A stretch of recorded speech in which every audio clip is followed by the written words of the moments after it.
যাচাই বাছাই প্রক্রিয়া শেষ না হওয়ায় জানুয়ারিতে শুরু হচ্ছে না তিস্তা মহাপরিকল্পনা বাস্তবায়নের কাজ। তবে এ বিষয়ে হতাশা ছড়ানো যাবে না বলেন পানি সম্পদ মন্ত্রণালয়ের উপদেষ্টা সৈয়দা রিজওয়ানা হাসান।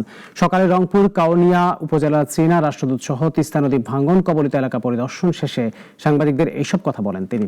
আরো বলেন, একই সাথে নদী ভাঙ্গন রোধ ও সেচ কার্যক্রম অন্তর্ভুক্ত থাকায় প্রকল্প যাচাই বাছাইয়ের সময় লাগছে। চীন সরকার দ্রুতই কাজ শুরু করতে আগ্রহী বলেও জানান তিনি। চীনা রাষ্ট্রদূত ইয়াও ওয়েন সহ প্রশাসনিক কর্মকর্তারা এই সময় উপস্থিত ছিলেন।